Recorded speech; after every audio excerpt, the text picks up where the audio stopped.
Welcome to my channel. I want you people to watch this video of what this man is saying about this Nigerian Airways that they introduced. I just want you to watch it. And this is what I'm saying. This is the level of criminality going on in Nigeria. The Yahoo, the men Yahoo in these politicians. They are the men Yahoo that they're supposed to be chasing. But the EFCC are not doing their job. They are just hypocrites, bunch of hypocrites. Just listen to this man. Buhari is just about to leave the office and many things is coming up. Many money. He knows he wants to move out with this money. He knows. Watch this video and listen to what this man is saying. The highest coming, the highest level. Now Ethiopia is selling airline. Ethiopia is selling aeroplane. Ethiopia, African country. Listen to this man. Well, the last time we had you here, you actually raised issues against the idea of Nigeria Air partnering with Ethiopia Airlines. Do you still maintain that position? Why exactly? Yeah, let me make it clear. Right. Contrary to what the minister said and the way you slightly put it, airline operators of Nigerians are not against Nigerian Air. They're not against people coming together to do business. But what we're saying is that the thing about Nigerian Air is shoddy. It's not clear. Their intentions are not genuine. And what been vindicated today by what happened. It's a joke taken too far. We've said here that there's nothing Nigeria in Nigerian Air. There's nothing Nigeria in Nigeria Air. Oh yes, there's nothing like that. We're in court and we have documents about this charade called Nigerian Air. You'll be so ashamed being in Nigeria. What have you brought before the court? We have found there really that this is an attempt by somebody or some people somewhere trying to hang on that the name of Nigeria to take over the business of aviation in this country. Ethiopian Air is an operator which they have mentioned. They've talked about $215 million of whose money? If it's an equity of Ethiopian airline, the money would have been deposited in the Central Bank of Nigeria. So who paid $250 million? We have other partners in the business, MRS, NACO. These guys are not aware of this business. They're not interested. So something is happening somewhere. And besides, if after 8 years of talk about Nigerian Air, and what we could shamefully see today is an old Ethiopian airline aircraft registered in Ethiopian number ET-APL. One aircraft. Oh, Jesus. What is it all about? You know, it's such an absurd. It's a good thing that you are an operator, because I apologize. You're an operator, and yes, you say so many things are, fuzzy, foggy, and unclear. And apart from having one aircraft at the tarmac, tell us, what exactly are we dealing with when we say it is registered, as an Ethiopian airline, but what we saw there on the body is a Nigeria Air. Nigeria Air. Well, it is a Nigerian Air, and I can tell you that this was decorated to confuse Nigerians and some people, because Nigeria has no stake on this aircraft. It is mandatory in law, regulatory agency NCA and ACAO law, for any aircraft to be registered to be Nigerian aircraft. It must have 5N, the Nigerian registration number. It must be registered, and it can only be registered. So that's the prefix given to Nigeria. Yes, if it can only be registered, either that you bought it outrightly or you have a dry lease on it. Not if you're having a wet lease. So for that reason, it can be registered in your name as a Nigerian carrier. But none of this is the case, because our investigation has shown that none of the document of this aircraft is with NCA. They just took off in Ethiopia and landed there. And besides, for you to do this kind of show of shame, you must have gotten to the stage 5 of your AOC. AOC process has stage 5.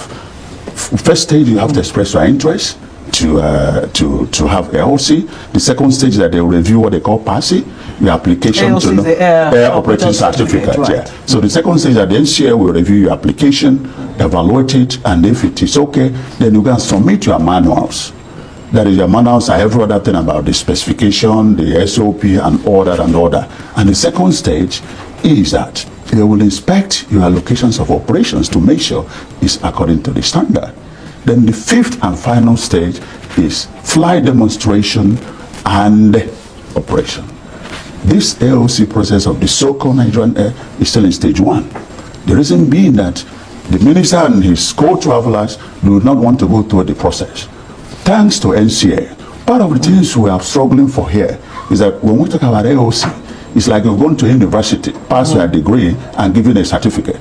If your university process has some shady issues about credibility and integrity, then your certificate will be questionable worldwide. So what are the implications now for Nigeria Air, since airline operators like yourselves are not buying in, to this? And the point you made earlier about Ethiopia Air's stake in this project, about 49%. Who has the remaining 51% stake? Well, what I was trying to say here is that part of our concern is that if the minister had succeeded, thanks to NCA that resisted, that means the world, aviation is a global village. It's a world market. So they would have been questioning the credibility of our LOC. So we can't fly into their country and all that. But the NCA has stood their ground. In terms of Ethiopian airline, they say they have 49%. Our grandfather right in Nigeria, that is our airspace. If you have to sell it to anybody, you should have $200 billion. Because we have 200 and something million population. And then even Ethiopian airline, Nigerian travelers consider about 40 to 50% of the travelers worldwide. So as of today, we have not been told how much they invested. They're 49% of what we do not know. So another thing also we find out from their business plan is that Ethiopian Airlines has written in a document signed by the minister as a business plan that they are coming to kill the operators in Nigeria, that Nigeria needs only one airline. And they're doing that by starting off. For a fact. It's in the court, it's there, the documents are there. It's not our document. It's what they presented to Nigeria. It's what they were specific that they will use predatory price in the first 6 months. The predatory price means that if you are charging 50,000 from Lagos to Abuja, they will start with 15,000. And do you know why they should do that? Because the government of the Saudi had granted them 15 years tax break, and they had indemnified all the loans they would take anywhere in the world. That means they could wake up and go and take $2 billion loan, and then they would take Nigerian government to court to pay them debt. Let me take you back a bit quickly here, Professor Okonkwo, and it has to do with the stages you painted. Five stages. Yes. And we actually got into stage 2. Doesn't this border on safety, air safety? This is how we are struggling, what we are fighting for. Thank God NCAA has refused to be cajoled. And for that reason, some of the strong actors who said no have been removed from NCA. The NCA DG merely survived because there is a new inclusion in the recently approved NCA Act that said before you remove the DG, you must get the consent of the Senate. You want any free money, then you have to make us have access to a special foreign exchange window. And this is all we need. And we're doing that. And despite all this lack of support, it's on record. Nigeria aviation industry has been the fastest survivor in the world, except only behind Colombia after COVID. And these operators that are being cajoled today had grown the industry from 5 million passengers to 20 million. That has made it the fastest growing domestic aviation industry in the whole world. They deserve respect rather than just this. You ask me what may be the minister's intention. I don't read mind, but there's nothing genuine in this. It's personal, honestly speaking. Very quickly. Very soon Nigerians will know more. Your association of airline operators actually claimed that the firm that served as transaction advisor was incorporated in March of 2022, last year, and has links with the aviation minister himself. Do you have the facts are there, the documents are there. You can easily, just like this aircraft that landed, if you go into the internet, you find out this aircraft flew for Ethiopian Airlines from Tel Aviv to Addis Ababa a few days ago. And that thing is not actually painting. If you know, if you're in aviation business, you know that's just a sticker. And it leaves tomorrow and they remove it. And they will become Ethiopian Airlines. So what's your lawyer saying? Because listen to the report by Mary saying that there was a court order. So this is against the court order. Well, the problem we're having is that the matter is in court. And the minister and his people have not even come to defend themselves. They're only coming to give frivolous reasons. And all of a sudden we wake up one morning and hear that they have transferred the case in Abuja. We sued the chief judge of Nigeria. The case is back to Lagos. So for this, the lawyers will do the necessary thing. Is a violation of court order, and it's very annoying that this court order is being violated with our minister sat next to him by Ethiopian airline chairman.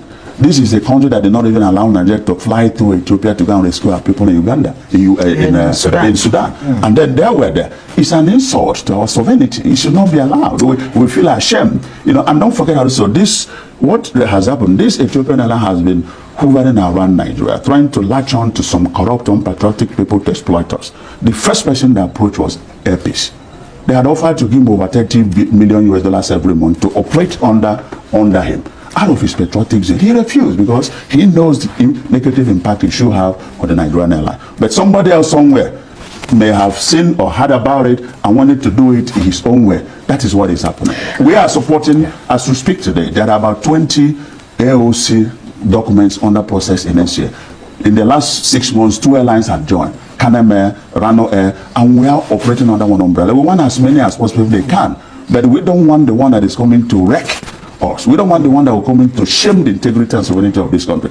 Ethiopian Air do not mean well. They are just coming to mess with us. All right. They're already having too much landing rights, and they have not given us one single one to Ethiopia. They have not allowed any Nigerian airline to land in Ethiopia, but they land 3 times every day in this country. Enugu, Lagos, I don't even know if they're going to Kano. Well, so these are the things we are fighting for, and not that we don't want the Ethiopian airline. No, we don't think they're genuine. We don't think they mean well. We don't think this process is good for this country. Don't forget that recently we had about foreign airlines asking for $800 million unpaid. Or they'll leave. But if you know how much they have been paid, this is unpaid. You heard recently about judgment debt that Nigeria is owed. This thing will only lead to that because it's a scam. We'll give you all night to talk about these things, but we'll really have to come back. Absolutely. But thank you for giving us some opportunity to hear from us. Thank you so much. Now, you have watched the video. So what do you think about this thing? Is this not criminality? Even the so-called government are into fraud. This never began today. It have been for ages. They have been looting and looting and looting. No one can beat his hand on his chest and say that he have never steal or stolen from government money. All these politicians you are seeing, they are not genuine. But I'm so ashamed that most people will come out and when they speak, they'll be clapping for them. And some people will be wanting to kill themselves for these same people that don't even value your life. They are only after their pockets. They want to sell Nigeria. Just imagine the level of criminality in Nigeria. I'm ashamed. You people are not even setting a good foundation for the upcoming youth coming up, for the oncoming children. They are seeing all the atrocity you are committing, and you people want them to follow the same legacy you people are about to keep. May God have mercy on you, and God will judge you people. You people will pay dearly one day. If you don't pay, your generation will pay.